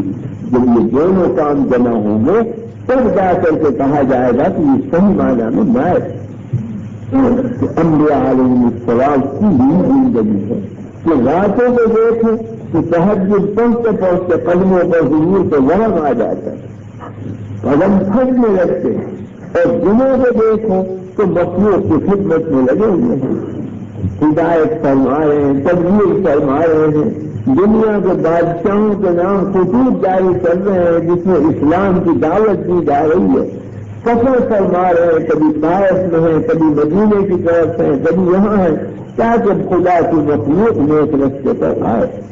یہ خلافت کا کام ہے۔ مسجد نبوی میں جس طرح سے کہ آپ سجدے کرتے ہیں، نماز پڑھتے ہیں، اسی طرح سے مسجد نبوی میں بیٹھ کر مقدمات کے فیصلے بھی آپ کرتے تھے، مدعے یہ مدعا آئے کہ جھگڑے بھی نمٹاتے تھے۔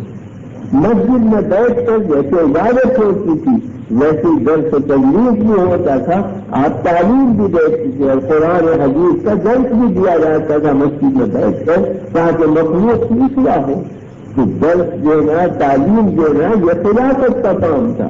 نماز پڑھنا، سجدے کرنا، تلاوت کرنا یہ عبادت کا کام ہے۔ انسان صحابہ کی ہے کہ ایک طرف تک کے خلافت اور مخلوق کی اصلاح، اور ایک طرف بولی اور چٹائی پر بیٹھ کر اللہ کے سامنے عید بنیاد کا سر مٹا دینا، اس کی عبادت کرنا۔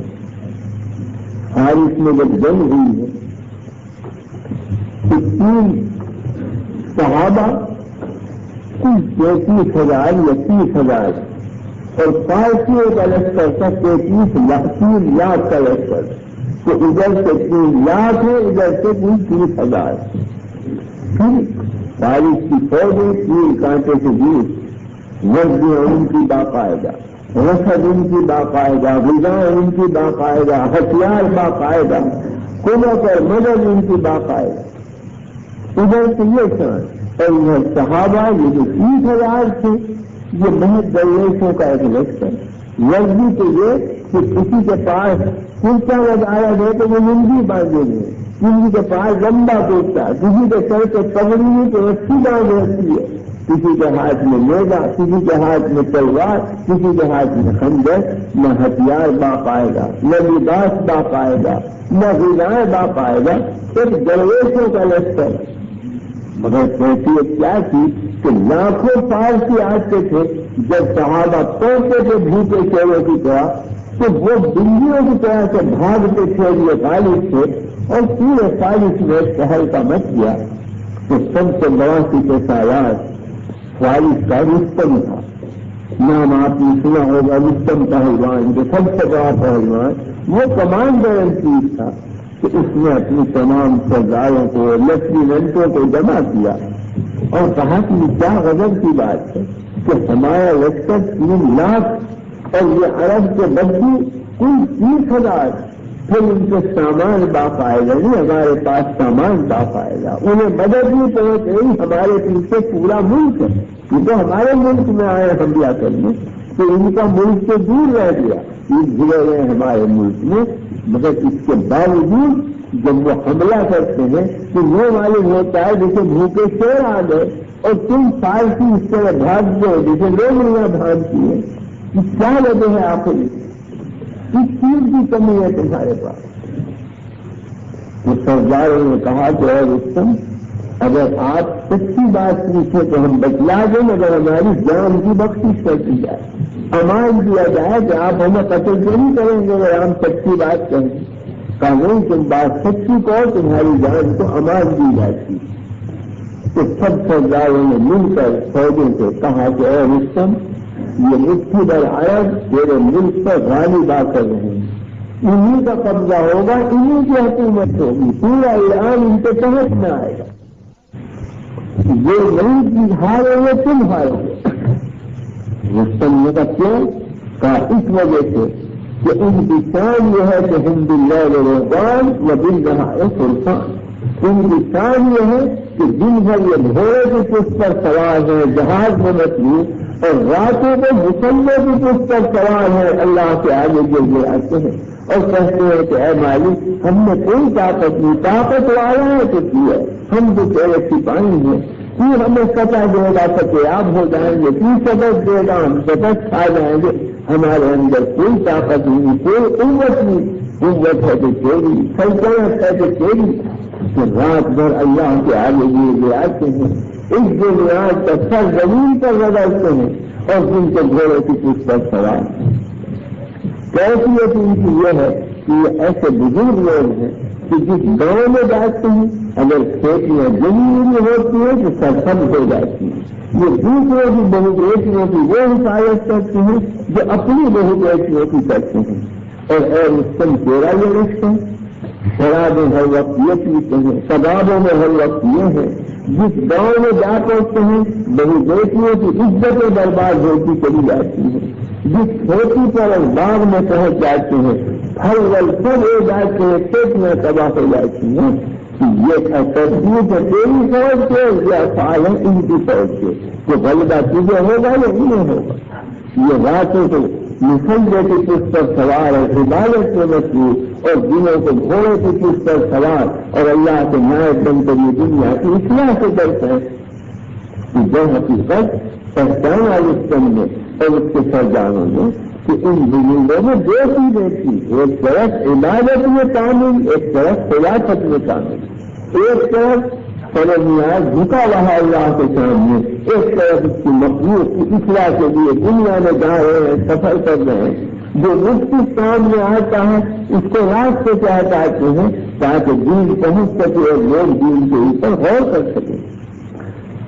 کہ بہرحال جب یہ وظیفہ نکلا، مقصد زندگی نکلا عبادت اور خلافت، اور سب سے بڑے عابد دنیا میں نبی کریم صلی اللہ علیہ وسلم پیدا ہوئے، اور سب سے بڑے نائب اور خلیفہ اللہ کے نبی کریم صلی اللہ علیہ وسلم کے، کہ ان کی امت کو بھی سب سے بڑا عابد بننا چاہیے، ان کی امت کو بھی سب سے بڑا نائب خداوندی بننا چاہیے۔ یہ امت آئی ہے اس لیے کہ رات دن عبادت میں مصروف رہے اور رات دن اللہ کی نائب بن کر دنیا کی قوموں کی اصلاح کرے۔ یہ اگر یہ کلمہ لے کر اس سے اعلان کلمۃ اللہ، خدا کا نام اونچا کرنے کے لیے اپنی زندگی اور موت کا مقصد یہ قرار دے کہ میں چاہے لکھوں چاہے نہ لکھوں مگر خدا کا نام اونچا ہو تو اللہ اس قوم کو کبھی ضرور نہیں کرے گا۔ ذلت رسوائی جب ہوتی ہے کہ خدا کے نام کو چھوڑ کر اپنی برتری چاہے تو قوم اپنے عیش کو آگے رکھے، اس کی مدد نہیں ہوتی خدا کی طرف سے، اس کے دشمن بھی مسلط کیے جاتے ہیں، اس کے اوپر اقوام بھی مسلط ہوتی ہیں، اس کو پابند بھی بناتی ہے، اس کو غلامی میں بھی دخل بند کرتی ہے۔ لیکن جو یہ کہے کہ نہ مجھے دولت مقصود، نہ مجھے کھانا، مجھے اللہ کا نام اونچا کرنا ہے، میری دولت بھی اس کے لیے وقت ہے، میری جان بھی اس کے لیے وقت ہے، میرا خاندان بھی اس کے لیے وقت ہے۔ اس مسئلہ کے تحت زندگی ہوگی وہ بھی باعزت ہوگی اور موت ہوگی وہ بھی باعزت ہوگی۔ تو اصل میں عزت کی زندگی کے لیے بھیجا گیا ہے اللہ کا نائب، دنیا میں وزیر بننے کے لیے بھی بھیجا گیا۔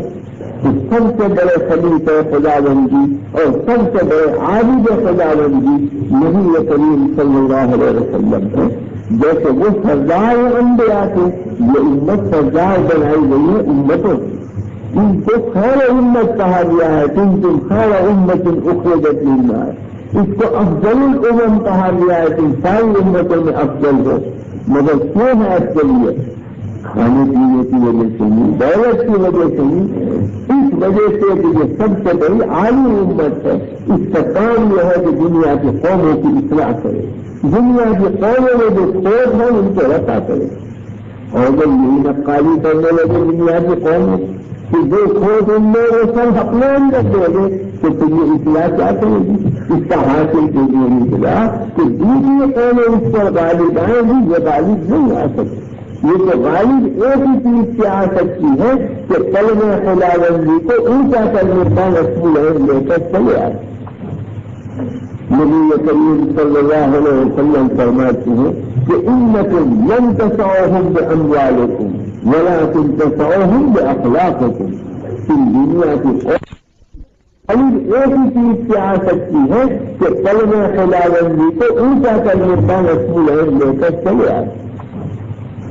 نبی کریم صلی اللہ علیہ وسلم فرماتے ہیں کہ انکم لن تسعوہم باموالکم ولکن تسعوہم باخلاقکم، تم دنیا کی قوموں پر دولت سے غالب نہیں آ سکتے، یہ چیز دوسروں کے پاس جائے گا. تم تعداد میں دنیا کی اقوام پر غالب نہیں آ سکتے. تعداد ہمیں باقی کے ہمیشہ زیادہ رہی اور رہے گی. تم اگر غالب آؤ گے دنیا کے کونے سے اخلاق محمدی سے غالب آؤ گے, کیریکٹر کردار سے غالب آؤ گے, دین کو ہاتھ میں لے کر اس کو تو غالب آؤ گے. اس لیے کہ سب سے بڑی حجت تمہارے پاس دین, اس سے بڑھ کر کوئی حجت نہیں.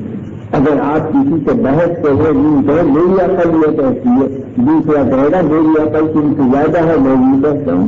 لیکن جب آپ یوں کہیں گے کہ یہ خدا کا حکم ہے, ہم خاجی میں ہمیں کرنا ہے یہ حکم, اب دنیا کی ہر قوم چپ ہوگی. اب آگے کوئی حجت نہیں, آگے تجھے زور اور طاقت ہے جس کے ہاتھ میں خدا کا نام ہے, وہ خدا کی نعمت بن گیا ہے. وہ حجت میں بھی غالب ہوتی ہے, انجام کے لحاظ سے بھی غالب ہوتی ہے. نبی کریم صلی اللہ علیہ وسلم نے جب خلافت ربانی کا کام شروع کیا نبوت کے بعد اور دعوت دی اسلام کی, تو پورا مکہ بھی دشمن تھا آپ کا, پورا حجاز بھی دشمن تھا آپ کا, سارے قوم آپ کی دشمن تھی, عزیز اقربا دشمن تھی. تین آدمی مسلمان ہوئے, جیون میں صدیق اکبر رضی اللہ عنہ, عورتوں میں خدیجہ الکبریٰ رضی اللہ عنہ, لڑکوں میں حضرت علی رضی اللہ عنہ. باقی سارا خاندان بھی دشمن, سارا مکہ دشمن, سارا حجاز دشمن. ایک نئی سزا تھی, لیکن آپ نے کوئی پرواہ نہیں کی. استقلال کے ساتھ اس کلمے کے لیے آپ چلے بڑھے, سب کچھ کیا, مگر امت مکے والوں کے ہاتھ میں تھی, تعداد ان کے ہاتھ میں تھی. میرا آدمی جب مسلمان ہوئے ہیں تو دار ارقم میں گھٹا اندر سے زنجیر لگا کر نماز پڑھی جاتی تھی. خطرے کی وجہ سے باہر نہیں نکل سکتے تھے مسلمان. ناداری اور مفلسی کا یہ عالم تھا کہ عمار ابن یاسر کہتے ہیں کہ ہم دار ارقم میں بند تھے.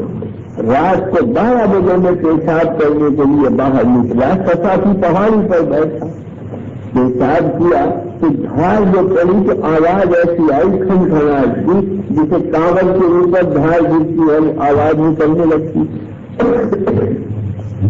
تو میں نے پیشاب کرنے کے بعد پٹولا, معلوم ہوا کہ چمڑے کا ایک ٹکڑا پڑا ہوا تھا, اس پر پیشاب گر رہا تھا, تو کھن کھن کی آواز آ رہی تھی. اس چمڑے کے ٹکڑے کو لائے اور پانی سے پاک کیا. کئی وقتوں میں بھوکے سے اس چمڑے کے منہ میں ڈالا جس سے تسلی ہوئی کہ میں بھی کچھ کھا رہا ہوں. یہ کیسی اچھی دوسری تھی کہ نادانی تھی. تعداد تھی 13 اور مکے کی تعداد بھی تھی 3 کی زیادہ. جس لاش کا یہ عالم کے کھانے کو نہ ملے, خزانے سارے ان کے ہاتھ میں, مگر اس کے باوجود زندگی کا مقصد یہ تھا کہ اس کلمے کو اونچا کرنا ہے, کہاں ہڈی کے کھا رہے. نتیجہ ہوا کہ 13 برس کی زندگی کے بعد پورا مکہ دار اسلام میں داخل ہوا, پورا حجاز دار اسلام میں داخل ہوا. یہی قوم جو اقلیتوں کی اکثریت میں آ گئی, یہی قوم جو بے شوقت تھی ساری شوقتیں اس کے ہاتھ میں آ گئی, اور جو قومیں ان کے اوپر شیر بنی تھی وہ ڈب گئی ان کے قلبوں کے سامنے. کہ اللہ کا نام لے کر کھڑا ہونے میں جب استقلال دکھ رہا ہے, ثبات دکھ رہا ہے, دنیا کی قومیں جھک جاتی. ہمیں دوسری قوموں کی دولت نہیں چھینی, ہمیں دوسری قوموں کو عزت نہیں چھینی, ہمیں تو خدا کا نام پہنچانا ہے, چاہے ہم سیکھ جائیں مگر یہ کلمہ قبول کریں, یہ نام مان لیں. اگر اس ٹائم سے چلیں گے دنیا کی قومیں منظور ہوں گی. حدیث میں فرمایا دیا ہے کہ جب ایک قوم میرے قانون کی خلاف ورزی کرتی ہے, گناہوں میں سرزور بنتی ہے, میں دنیا کی اقوام کے دنوں میں ان کی دشمنی اور عداوت ڈال دیتا ہوں. وہ سزائیں دیتی ہیں کہ یہ در حقیقت میری طرف سے وہ قومیں جلاد بن کے کھڑی ہوتی ہیں تاکہ سزا دے معصیت کہ فرماتے ہیں اب چاہا کہ اگر یہ چیز تمہیں ناگوار ہو کہ دنیا کی قومیں تم پر غالب آئیں, تمہیں سزا دے, تو انہیں برا بھلا مت کہو, ان بادشاہوں کو کچھ نہ کہو, میرے سے معاملہ صحیح کر دو. میں عدالت کے بجائے محبت ڈال دوں گا دنیا کے قوموں میں. آج میں نفرت کرتی تھی, کل کو تمہاری طرف مائل ہو جائے گی. کل کو دشمن بنی تھی, آج وہ تمہاری خالد بن جائے گی. تو امید تو اللہ کے ہاتھ میں ہے.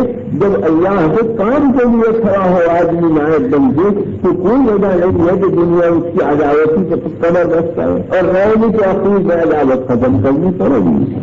مگر شرط یہی ہے کہ نہ ہمیں دوسروں کا اقتدار چھیننا، نہ دوسروں کی دولت چھیننا، نہ ہمیں کوئی حسد ہو کہ کسی قوم کو کوئی اقتدار ملا ہے.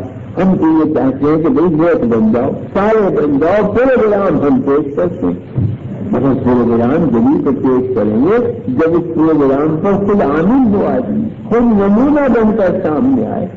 اگر ہم کہیں تو کچھ پر نمونہ دوسرا پیش کریں تو دنیا ہماری بات کو کبھی نہیں مانے گی. کہنے کی ضرورت تھی، کیسے نکلانے کی ضرورت ہے کہ دنیا جھک جائے. حضرات صحابہ جب ہندوستان میں آئے ہیں سب سے پہلے سندھ میں داخل ہوئے تو نواز یقین لکھتے ہیں کہ سندھ کے بازاروں سے جس وقت صحابہ ملے ہیں تو ہزاروں آدمیوں نے ان کے چہرے دیکھ کر اسلام قبول کیا اور کہا کہ یہ چہرے جھوٹوں کے چہرے نہیں ہو سکتے، ان چہروں پر سچائی برتتی ہے. کہ ان کا کردار، ان کا چہرہ، ان کا بولا سب مبلغ تھا اسلام. ہم اپنے ہر کردار سے اسلام سے نفرت دلا رہے ہیں دنیا کی اقوام کو.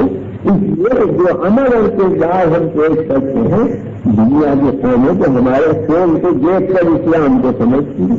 جب وہ ہمارے اعمال کو دیکھتے ہیں تو دنیا کی قومیں کہتی ہیں کہ اگر یہی ہے اسلام تو سلام ہے، ایسے اسلام کو ہمیں کیا ضرورت ہے، ایسا اسلام قبول کر دیں.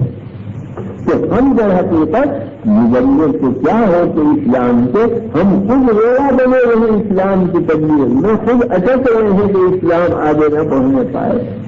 کہ ضرورت اس کی ہے کہ اپنی عملی زندگی ہم درست کریں. ہم میں علم بھی ہو، تعلیم بھی ہو، اسلامی مقاصد سے واقفیت بھی ہو.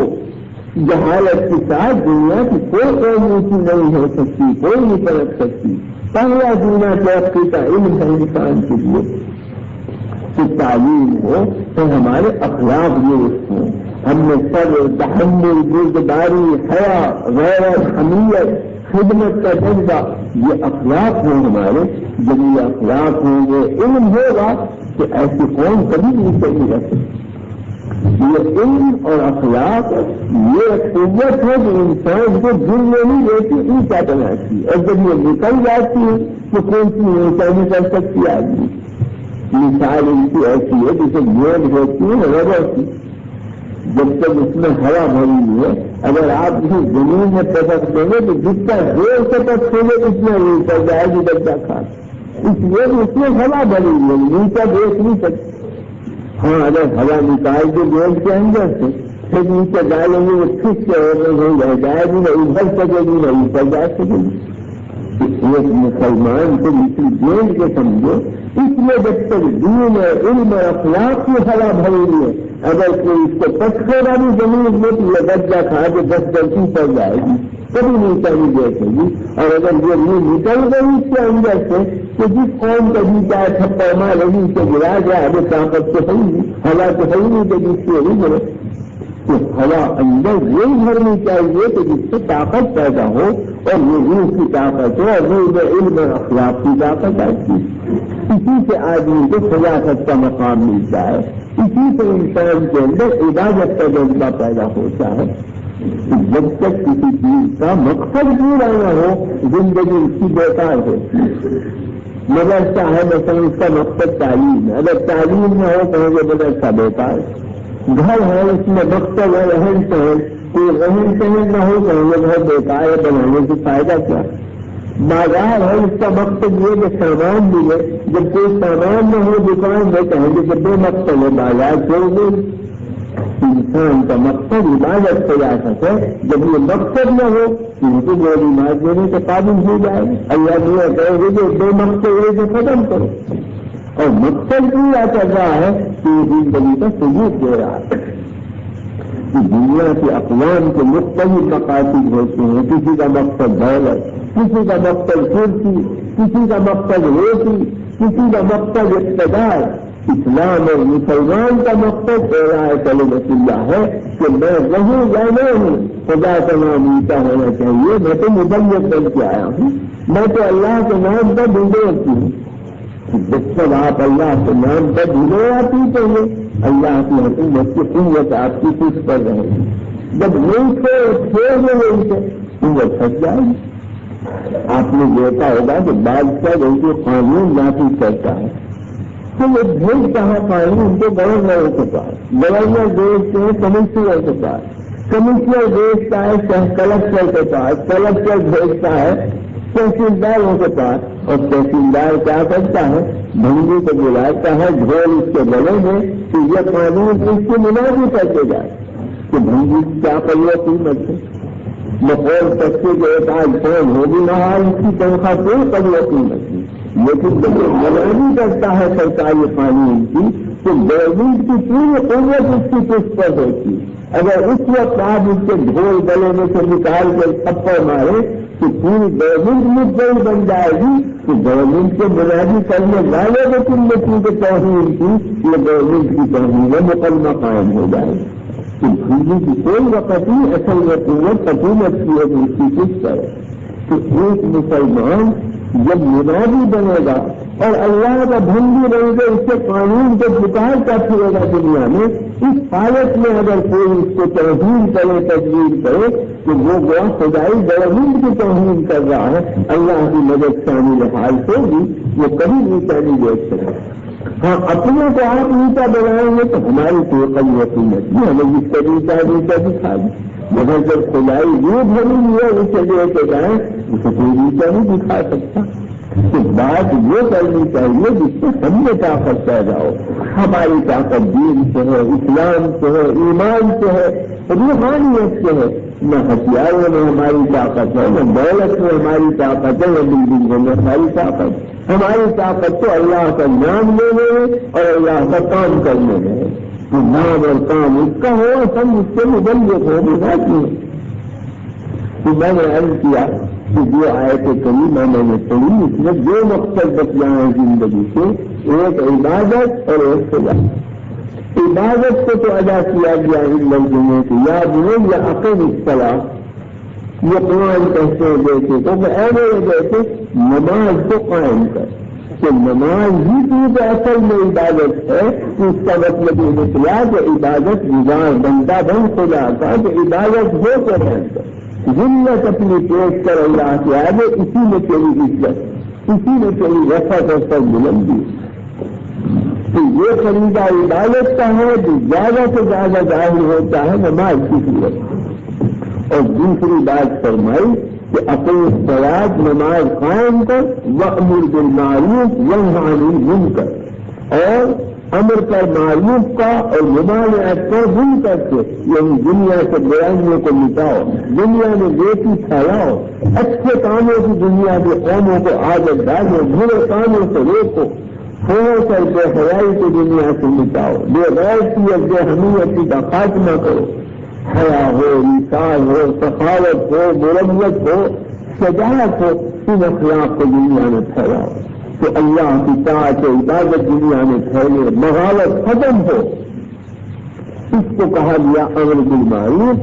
تو امر بالمعروف یعنی آدر دینا نیکی کا، نہیں امر منکر یعنی روک دینا برائی کو.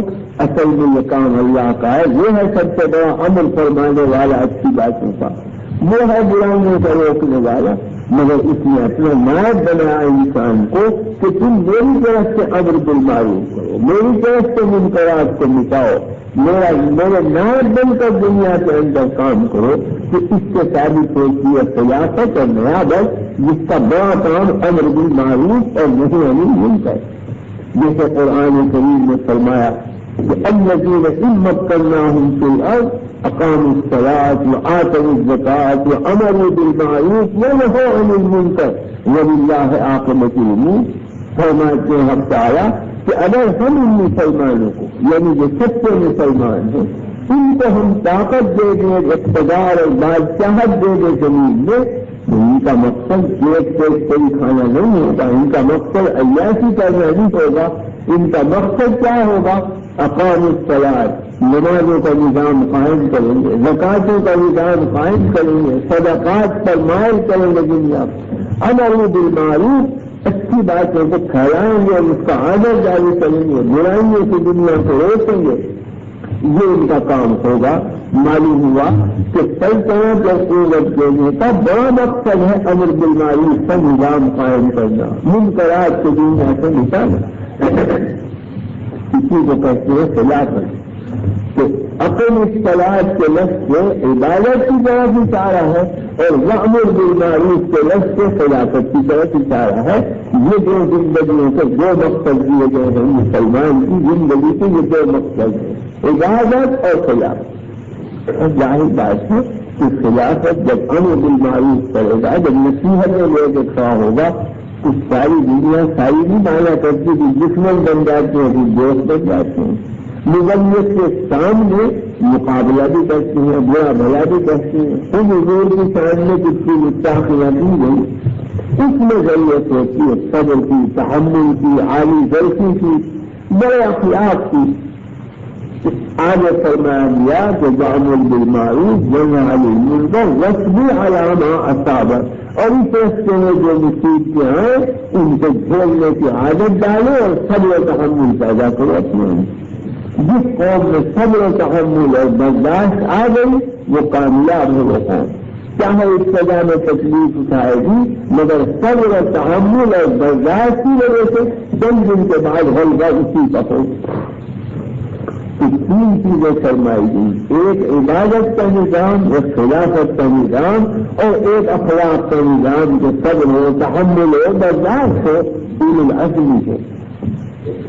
جو آدمی ذرا بات میں آپے سے باہر نکل جائے، کسی نے گالی دے دی رضونے ماننے کو تیار، کسی نے یہ اشارہ کیا تو مکہ بھی کھانے کو تیار، یہ کبھی کام نہیں کر سکتا.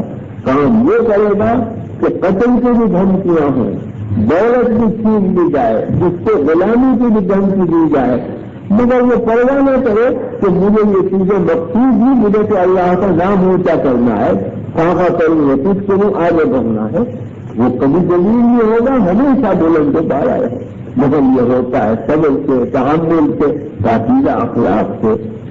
اس واسطے میں یہ تین باتیں پیش کی ہدایت سے کہ ایک عبادت صحیح ہونی چاہیے، ایک خلافت کا جذبہ ہونا چاہیے، ایک اخلاق اور کردار اور کیریکٹر درست ہونا چاہیے. تب جا کے ہم کی زندگی بن سکتی ہے. عبادت بھی نہ ہو، خلافت کا مقصد بھی نہ ہو، صبر و تحمل اور اخلاقی قوتیں بھی نہ ہو، تو آخر سمجھنے کی صورت کیا ہے؟ زندہ رہنے کی صورت کیا ہے؟ روٹی زندگی نہیں ہے، زندگی کردار اور نسل العین ہے انسان کا. یہ ہوگا تو وہ قوم زندہ. آج جس کی قوم دنیا میں بڑھ رہی ہے کھانے پینے سے نہیں، یہ تو آثار میں سے خود آ جاتا ہے کھانا پینا. اصل میں نسل العین ہے جو قوم نسل العین لے کر مقصد دے کر کھڑی ہوئی اور اس مقصد کی خاطر میں قربانیاں دے رہی ہے، محنت کر رہی ہے، وہ بڑھے گی دنیا میں اقتدار پائے گی. ہم کوئی بھی مقصد نہ رکھیں، بس اپنا بیٹھ گئے، وہی کھا لیا، پی لیا، چھوڑ دیا، یہ تو کوئی مقصد نہیں زندگی کا. یہ مقصد اگر ہے کہ ہر جانور یہ مقصد یہ ہے تو انسان کو پیدا کرنے کی کیا ضرورت ہے؟ انسان کو کسی کمال کو لے کر آیا ہے، کوئی بڑی چیز لے کر آیا ہے، تو جانے تو اتنا کہ ساری مخلوقات کے نمونے اس میں موجود، خالق کے کمالات کے نمونے موجود، اور مقصد سے روٹی اتنا اعلیٰ کردار لے کے آئے. مقصد ایسا کسی کا جو ہر جانور کو بیچ کر جیسا جانے ہے ویسا ہی مقصد بھی جانے ہونا چاہیے. یہ مقصد یہی ہے کہ ایک طرف عبادت یعنی اللہ کا سچا بندہ نکلنے والا اس کے نام پر، اور ایک طرف اس کا مائع کہ اس کی طرف سے خلیفہ بن کر پوری دنیا کو اصلاح کا پیغام دینے والا. اور اس میں مضبوط اتنا کہ جو مصیبت آئے کچھ دیر سے جھیلنے کے تیار، صبر و تحمل کرنے کے لیے تیار. ایسے افراد اور ایسی قومیں ہمیشہ بلند بالا ہوتی ہے کہ غور کیا جائے کہ یہ تین چیزیں جو میں نے پیش کی ہیں وہ قوم کی برتری اور سربلندی کا پروگرام. تفصیلات اس کی بہت ہے، یہ تعلیم سے بھی معلوم ہوگی، غور و فکر سے معلوم ہوگی، مگر اصولاً یہی تین چیزیں ہیں جس سے قومیں بڑھتی ہیں. ایک صحیح نسل العین، سچا عابد، ایک دوسرا نسل العین کہ سچا خلیفہ ربانی، اور تیسرا نسل العین کہ سچا اخلاقی نمونہ رکھنے والا. اس سے انشاءاللہ برتری پیدا ہوگی.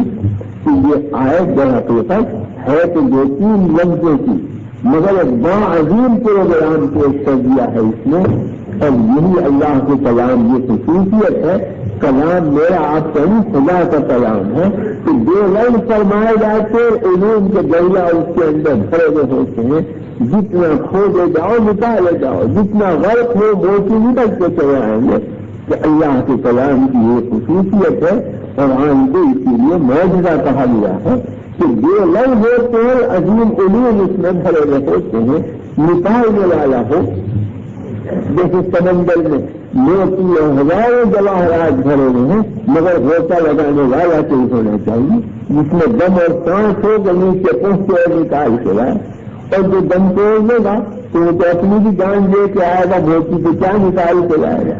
یہ تیراکی کے فن سے واقف نہ ہو، تیرنا نہ جانتا ہو، وہ جائے گا تو اپنی بھی جان کھو کے آئے گا۔ تو تیراکی کا فن سیکھ کر پھر بھیجا جائے سمندر میں تو موتی نکالتا۔ تو قرآن ایک سمندر ہے اور اس میں تیرنے کا فن وہ تعلیم ہے، علم ہے، اس کو سیکھ کر جب بھیجے گا تو ہزاروں موتی نکلیں گے، ہزاروں علم کے جواہرات نکلیں گے۔ یہ حاصل ہے قرآن کے معجزہ ہونے کا کہ ایک لفظ ہوتا ہے اللہ کا اور چیزوں کے اندر ہزاروں دریا بھرے ہوئے ہوتے ہیں علم کے۔ تو تفصیل اس کی اگر میں کروں تو کتنے دن چاہیے تفصیل پوری نہیں ہوگی، اس لیے دین ایمان یہ تین مقاصد جس کو نکال کر پیش کیے، ان کی تفصیلات کے لیے لمبی مدت کی ضرورت ہے۔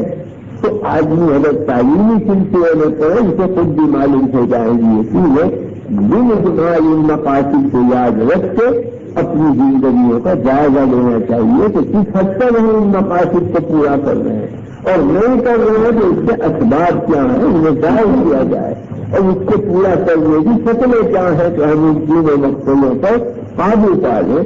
اس راستے میں یہ تین چیزیں پیش کی ہیں، امید ہے کہ آپ وقتاً فوقتاً ان چیزوں پر غور کریں گے، اور یہ جو چیزیں میں نے ذکر کی ہیں یہ وقتاً فوقتاً دماغ میں گھومیں گی، جب بھی گھومے اس میں غور کیا جائے، فکر کیا جائے اور اپنی زندگی کو دل بنانے کی اس کو کوشش کی جائے تو اللہ تعالیٰ کو کامیابی دے گا۔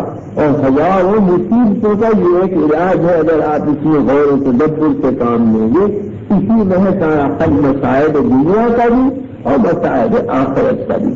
حق تعالیٰ ہمیں اور آپ کو توفیق عطا فرمائے کہ ہم اپنے پروردگار کے کلام پر چلنے کی کوشش کریں اور اپنی زندگی کو ڈھالیں قرآن کے اندر اور حدیث میں، اور اللہ ہمیں اپنی مرضیات پر چلائے اور اپنے نبی پاک کی سنتوں کی پیروی نصیب فرمائے۔ اللہم ربنا لا تزغ قلوبنا بعد إذ هديتنا وهب لنا من لدنك رحمة إنك أنت الوهاب۔ اللهم إنا نعوذ بك من الفتن ما ظهر منها وما بطن، اللهم اغفر لنا وارحمنا وعافنا واعف عنا واهدنا سبل السلام وأخرجنا من الظلمات إلى النور وجنبنا الفواحش ما ظهر منها وما بطن، اللهم وتوفنا مسلمين وألحقنا بالصالحين غير خزايا ولا مفتونين، وصلى الله تعالى على خير خلقه سيدنا ومولانا محمد وعلى آله وأصحابه أجمعين برحمتك يا أرحم الراحمين۔